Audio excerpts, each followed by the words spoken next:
Affairs MCQs की series में आपका स्वागत है। आइए देखते हैं आज का पहला प्रश्न। सेप्सिस के संदर्भ में निम्नलिखित कथनों पर विचार करें। कथन है 1, यह घातक बीमारी है जो शरीर के भीतर किसी संक्रमण के प्रतिरोध में पनपती है।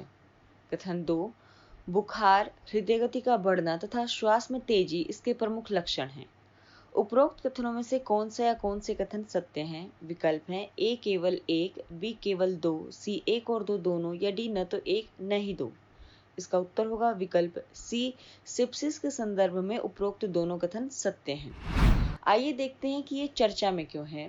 हाल ही में भारत सरकार द्वारा जारी एक प्रेस रिलीज में यह बताया गया कि वैज्ञानिक एवं औद्योगिक अनुसंधान परिषद यानी CSIR ने अपने प्रमुख new millennium Indian technology leadership initiative कार्यक्रम के माध्यम से ग्राम नेगेटिव सेप्सिस से पीड़ित गंभीर रूप से बीमार रोगियों को बचाने के लिए एक दवा विकसित करने में कैडिला फार्मास्यूटिकल्स के साथ सहयोग किया है। दवा विकसित करने की समूची प्रक्रिया की निगरानी CSIR द्वारा नियुक्त निगरानी समिति के द्वारा ही की गई।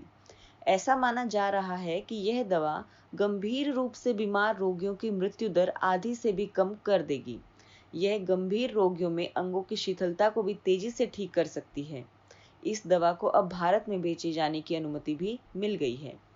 जल्दी ही यह बाजार में कैडिला फार्मास्यूटिकल्स लिमिटेड द्वारा व्यावसायिक रूप से सेप्सिवाक के नाम से मिलने लगेगी। यह हम सभी के लिए गर्व करने का अवसर है, क्योंकि तमाम प्रयासों के बावजूद ग्राम नेगेटिव सेप्सिस से पीड़ित लोगों की मृत्यु दर घटाने के प्रभावी उपाय के रूप में पूरे विश्व में किसी दवा को आज तक मंजूरी नहीं दी गई थी। ग्राम नेगेटिव सेप्सिस के साथ साथ गंभीर रूप से बीमार कोविड-19 के रोगियों के शरीर में एक परिवर्तित प्रतिरक्षा प्रतिक्रिया होती है, जो उनके साइटोकाइन प्रोफाइल में बड़े पैमाने पर परिवर्तन का कारण बनते हैं। साइटोकाइन क्या है?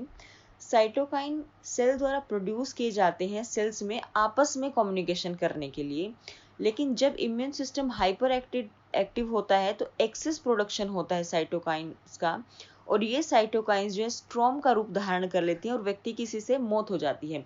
सेप्सिस भी इसी तरीके की बीमारी है कि जब व्यक्ति की प्रतिरक्षा प्रणाली पर किसी बाह्य वायरस या जीवाणु का अटैक होता है तो शरीर अपनी प्रतिरोधक क्षमता विकसित करता है, और यदि वह हाइपर एक्टिव हो जाती है तो सेप्सिस जैसी बीमारी या साइटोकाइन स्ट्रॉम जैसी बीमारी से रोगी की मृत्यु हो जाती है।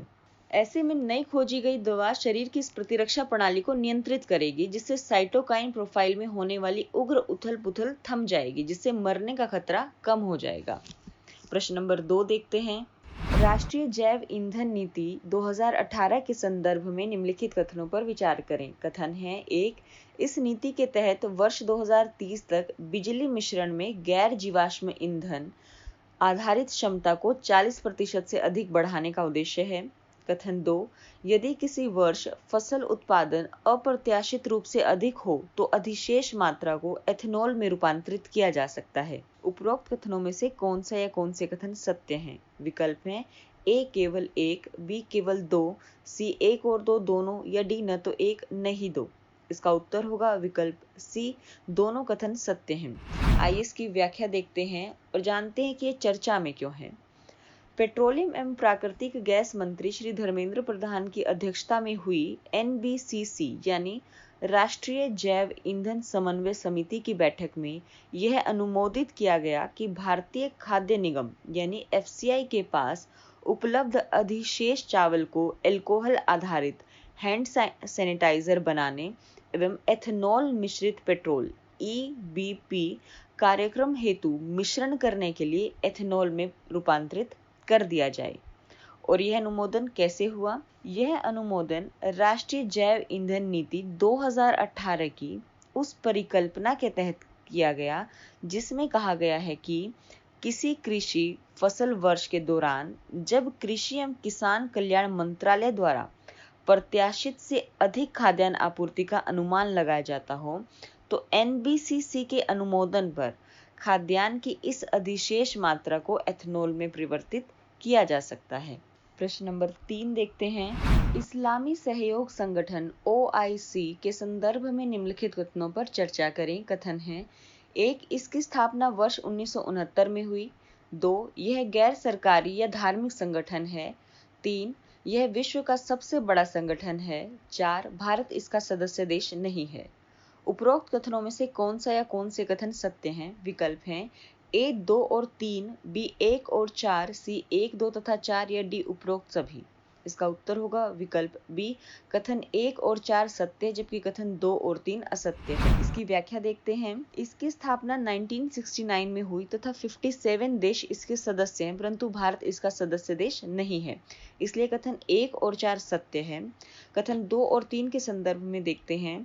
यह विश्व का सबसे बड़ा संगठन नहीं है, बल्कि यूएन के बाद दूसरा सबसे बड़ा इंटर गवर्नमेंटल संगठन है, यानी ये अंतर सरकारी संगठन है, इसलिए कथन 2 जो है वो असत्य हुआ और यह यूएन के बाद दूसरा बड़ा अंतर सरकारी संगठन है, अतः कथन 3 भी असत्य हुआ।